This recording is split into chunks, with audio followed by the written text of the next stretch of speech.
Circuit ব্রেকারের গায়ে যে তথ্যগুলো লেখা থাকে এগুলো আমরা অনেকেই বুঝি না। চলুন একসাথে শিখে ফেলি।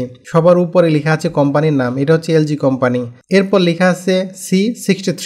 সি দ্বারা বোঝায় ট্রিপিং কার্ভ, অর্থাৎ শর্ট সার্কিট কন্ডিশনে কত দ্রুত ট্রিপ করবে তা এই সি কার্ভ দ্বারা বোঝা যায়। সি টাইপের সার্কিট ব্রেকার সাধারণত 5 থেকে 10 গুণ কারেন্টে ট্রিপ করবে।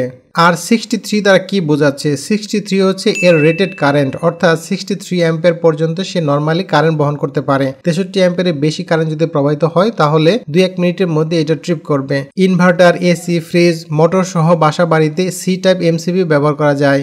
এরপর দেখতে পাচ্ছেন 6000। এই সার্কিট ব্রেকারে যখন শর্ট সার্কিট হবে তখন 6000 অ্যাম্পিয়ার পর্যন্ত সে সহ্য করতে পারবে। 6000 অ্যাম্পিয়ার উপরে গেলে এই সার্কিট ব্রেকারটি ফেল করবে। এরপর দেখতে পাচ্ছেন 3। এই 3 দ্বারা বোঝায় সার্কিট ব্রেকারের এনার্জি ক্লাস। 3 ধরনের এনার্জি ক্লাস আছে, 1, 2, 3। 3 হচ্ছে সবচেয়ে ভালো, 3 এর রেসপন্স সবচেয়ে বেশি, অর্থাৎ কত দ্রুত এই সার্কিট ব্রেকারটি ট্রিপ করবে তা এই এনার্জি ক্লাস দ্বারা বোঝা যায়। এরপরে লেখা আছে IEC 60898। এটি হচ্ছে এমসিবি এর জন্য আন্তর্জাতিক একটা স্ট্যান্ডার্ড কোয়ালিটি।